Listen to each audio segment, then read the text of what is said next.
Welcome back, team. It's your CEO, your founder, here to teach you how to use Garment Creator. So when it comes to using this, there are a few different ways that you can print your shirt. So the first thing to realize is, what substrate are you printing on?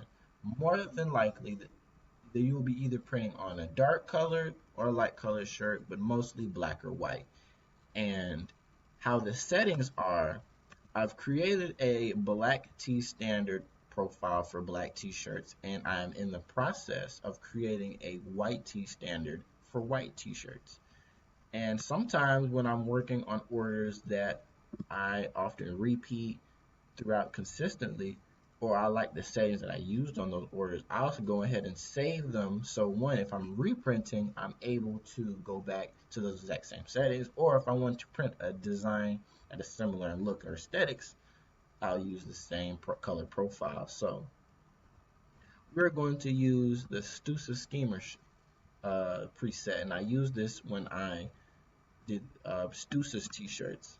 But what I can do is I will probably overwrite this, and I will put white tee standard. And using this setting, it typically does well for me when I am printing. So we're going to do white tee standard, and how I know what each of these things mean. So you've got the current ink, which is colored ink. Print quality, you can choose between 1, 2, 3, and 4. But most of the time, level 3 gives you the same quality as level 4 would go, so it's better to save as much ink as you can. Print quality, I'll do the same thing. I'll put it on 3. Once you go past 3, you really don't notice much of a difference. Printing direction, so if it's bilateral, it's usually for high speed prints, and so if you're going back and forth on the printer, it gets both sides. But if it's unidirection, it'll print a lot slower, and it'll go 1, come back, 1, come back. Now, I haven't tried using the unidirection. I only do bidirection, but I will look up and see what unidirection does. But I see it does low speed. The printing options, so typically you'll either use normal print or double strike print. Normal print is when it prints over the garment one time. Double strike is when it goes back and prints over twice. Depending on the design or the substrate you're printing on, often you might not need to double strike, but it allows for better quality, sometimes better adhesion to the shirt, and it can just make the image come out a lot better when you do double strike. So that's typically what I like to do. However, if a design is fitting with only one normal print, save the ink. Next, you'll have media profile, which you will usually put under auto unless the customer needs a specific user profile. Driving time or drying time, and this is basically a time that you can set for the printer once it's done printing its first print layer and is going back again. You can set a time that you want it to dry. So if it's something that may bleed a lot or it's a lot of detail and you want to put down the white, dry that, then the next layer, you would set your drying time. Typically a good time is between 30 to 60 seconds. And during that time, I'll grab a heat gun and I will heat gun the design before it goes and does a double pass. But most of the time, I've had good experience with no drying time. It just goes print wet on wet, and it typically does well. Sometimes you may get a few errors. If you start to see errors, it may need some time to dry, but if not, you'll be fine.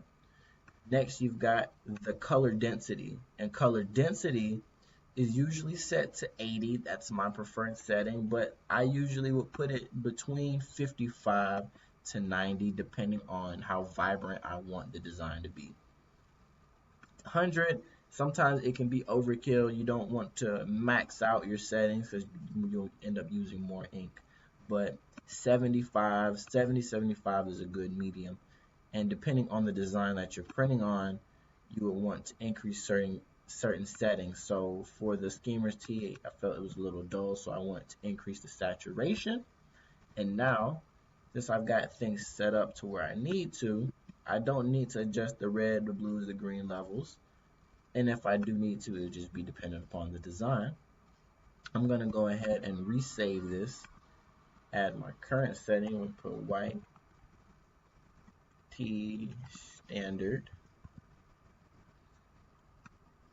and then we're gonna overwrite this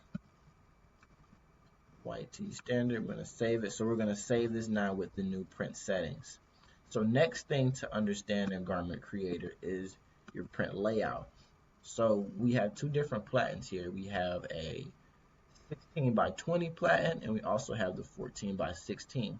Depending on the design size, you're going to want to adjust the platen according so. And for example, we will upload a design. We're going to do, let's say it's this Outsiders logo. Big shout out to Husco and the Outsiders. And what I like to do is if I'm uploading a design, I'll double click it and then I'll adjust to the size I need. So let's say I want to print this 13 inches wide. I'm able to adjust that. And a key tip for the lines up here, each square represents 1 inch. And typically when I'm printing on shirts, if I have the design set to either the first line or the second line, it typically hits where I need to go. But it's all really dependent upon how you place the garment on to the platen. And it's imperative to make sure that you place it just right enough so that way it hits the area that it needs to hit. It's kind of tricky to tell where exactly you need to position the shirt. That would just be dependent upon whatever design it is. But as far as placement on Garment Curator, usually the first or second line, depending on how low you need it to be, is a good standard practice. So if it's something like this is a longer design, I would probably move it up some more. But if it's something that's a little shorter and more more horizontal, then I'll make sure that I bring it down to maybe 2. So this is typically a good starting point. As you learn to use the software and keep growing with it, you'll kind of understand what needs to happen and where you need to put things. So I've got my design size where it needs to go. I've got the placement where it needs to go. I will hit OK. So now my design is placed where it needs to go. It has the right print settings. I don't need to do any color replacements. I am now good to print. So I would change this job name. I will call it Outsiders. We're going to change the name, Outsiders Example.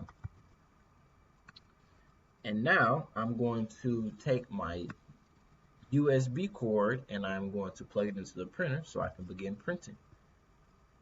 This is how you use Garment Creator to print out t-shirts. In the next video, I will explain how you will go through the printing process from start to finish. This is the first step to this printing process, getting your design loaded into the computer.